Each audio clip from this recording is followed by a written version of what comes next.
Magandang gabi sa inyo. Ako yung tatay ni Liboy Landi.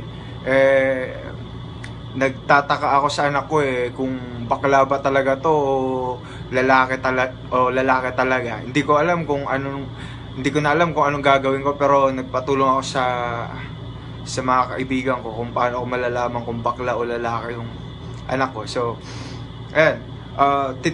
Tatanong ko lang daw kung madumi yung kuko niya. Kapag sinabi daw niyang ganyan, pinakita niya ng ganyan, bakla daw yon. Pero pag ganyan daw yung pinakita niya, lalaki daw, sabi. Kaya i-check yung anak ko. Anak, patingin yung kuko mo kung malinis o madumi.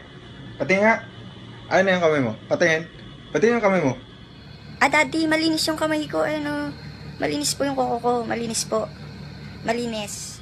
Putik lalaki pala anak ko eh. Akala ko dati bakla. Sabi niya kasi ganyan pinakita niya eh. Lalaki nga. Akala ko dati kasi bakla yung anak ko eh. Hindi naman niya ginanon. Hindi naman niya pinakita yung kuko niya na ganon. Ganon ang pinakita niya. Siguro tama yung mga barkada ko. Tama nga, lalaki yung anak ko. Kung lang talaga, malambot lang talaga anak ko eh. Pero lalaki yun, alam ko. Magandang lahi ito. Magandang lahi yung anak ko talaga.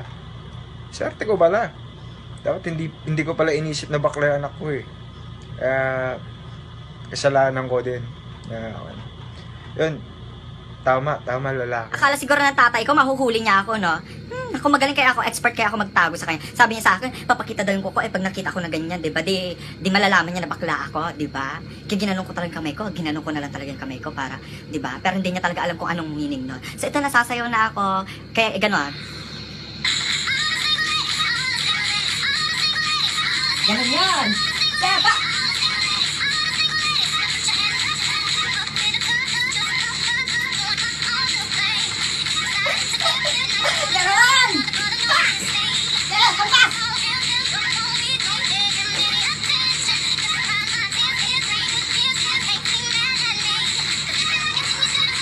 Ganon!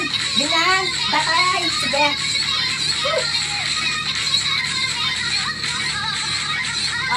Ganon!